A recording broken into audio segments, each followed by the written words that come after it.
Hi friends, मैं परविंदर खानी। Friends, international level पर आप लोगों ने बहुत कम ऐसी गेम्स देखी होंगी जहां ओपोनेंट को दो रुख से चेकमेट देखनी पड़े, लेकिन ये करिश्मा मिखाइल टाल काफ़ी आराम से करते हैं। तो आज की हमारी गेम कुछ इसी तरह की है।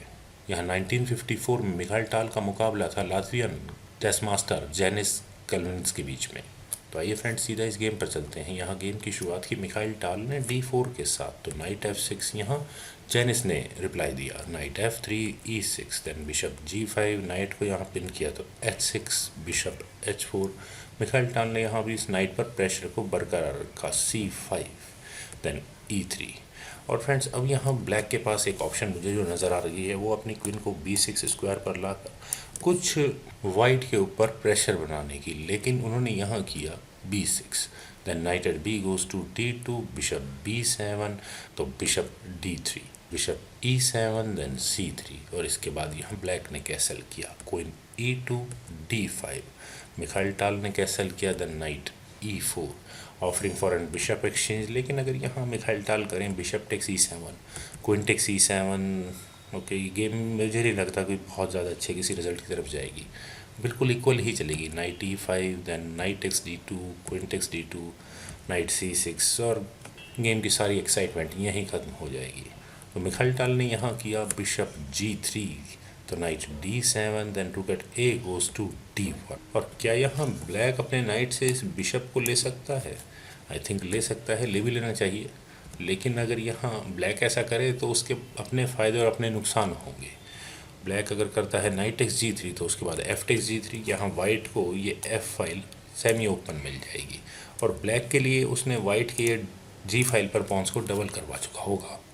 तो ब्लैक ने यहाँ किया queen C8, then bishop F4 F5, knight E5 offering knight exchange, जिसे ब्लैक ने एक्सेप्ट किया। Knight takes E5, bishop takes E5, then bishop F5 offering again for an bishop exchange, bishop takes F6, knight takes F6, then F4। Friends, मुझे यहाँ ये game अभी तक भी बिल्कुल इक्वल लग रही है भी इक्वल, कुछ ज़्यादा खास फ़र्क यहाँ है नहीं। A5, देन रुक C1। शायद मिखाइल टाल ने C फाइल में कुछ ऑप्शंस ढूंढने की कोशिश की, लेकिन ब्लैक ने यहाँ पहले किया क्वीन D7, तो knight F3, queen D6, king H1, knight D7, then rook G1। और अब यहाँ वाइट की प्लानिंग बिल्कुल क्लियर है कि वो अपने इस G1 को ही आगे पुश करेंगे। तो यहाँ night F6, knight E5, rook at A goes to C8। Mikhail Tal ने यहाँ किया रुक eight C goes to F1। उन्होंने यहाँ अपने दोनों रुक्स को F4 G फाइल में प्लेस कर दिया। इट मीन्स वो यहाँ अपने F4 G फाइल के पॉन्स को ही आगे पुश करेंगे। लेकिन उसके बावजूद भी यहाँ ब्लैक ने किया night D7, then G4। Mikhail Tal ने अपनी प्लानिंग के साथ काम किया। और अब यहाँ ब्लैक को क्या करना चाहिए? ब्लैक के लिए इस पॉइंट पर चेस इंजन रिकमेंडेशन है कि उसे यहाँ अपने रुक को C7 स्क्वायर पर प्लेस रखना चाहिए, ताकि वो यहाँ फ्यूचर में होने वाले इस G7 पॉन पर डिफेंस रख सके। लेकिन जेनिस ने यहाँ नाइट एक्सचेंज किए। उन्होंने यहाँ किया नाइट टेक्स E5, और मिखाइल टाल को अब चाहिए ही क्या? F टेक्स E5, क्वीन पर अटैक, तो ये क्वीन E7 स्क्वायर पर, देन G टेक्स F5। और क्या अब ब्लैक यहाँ इस F फाइल में पॉन एक्सचेंज को कंप्लीट कर सकता है? कर भी सकता है। E टेक्स F5, तो बिशप टेक्स F5, और इसके बाद यहाँ वाइट के पास कुछ ऑप्शंस तो खुलती हैं। तो ब्लैक यहाँ कर सकता है रुक C6, और गेम में वाइट डोमिनेटिंग कंडीशन में तो फिर भी रहेगा ही रहेगा। लेकिन जो कुछ यहाँ जेनिस ने किया उसे आप ठीक नहीं कह सकते। यहाँ उन्होंने किया किंग H8, और शायद उनकी प्लानिंग यही रही होगी कि किसी तरह से वो अपने किंग को अपने इस रुक के सामने से हटा दे। और फाइनली यहाँ टाल को मौका मिला अपने अटैक को लास्ट स्टेज तक पहुँचाने का। उन्होंने यहाँ किया F6, क्वीन पर अटैक बनाया, और ये फोर्स्ड मूव है।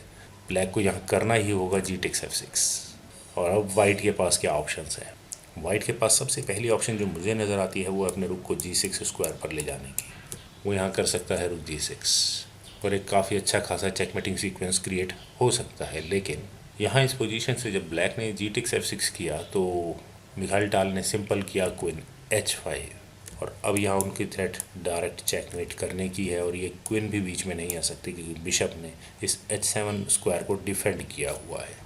तो ब्लैक ने यहाँ किया F5, लेकिन अब तक काफ़ी देर हो चुकी है। मिखाइल टाल का डिसाइसिव ब्लो, उन्होंने यहाँ किया क्वीन टेक्स H6 चेक, तो क्वीन H7, लेकिन इस क्वीन के बीच में आने का कोई फ़ायदा नहीं। Queen takes h7 check, king takes h7 and final move from Mikhail Tal. उन्होंने यहाँ किया रुक f4 और अब यहाँ इस रुक को बीच में लाने से कैसे रोका जा सकता है, मुझे तो कोई तरीका नज़र नहीं आता। ब्लैक यहाँ रुक f6 भी करे तो e टेक्स f6 देन रुक c7, कोई फ़ायदा नहीं, रुक h4 चेक एंड मेट।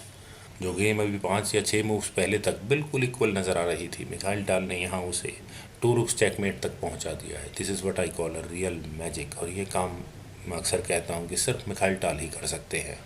और मैं आशा करता हूँ कि आपकी वीडियो ज़रूर पसंद आई होगी। आप इस वीडियो को लाइक करें, शेयर करें और मेरे इस यूट्यूब चैनल चेस गुरु को सब्सक्राइब करें। और आपके कमेंट्स का मुझे बेहद इंतजार रहेगा। Thank you for watching and bye for now.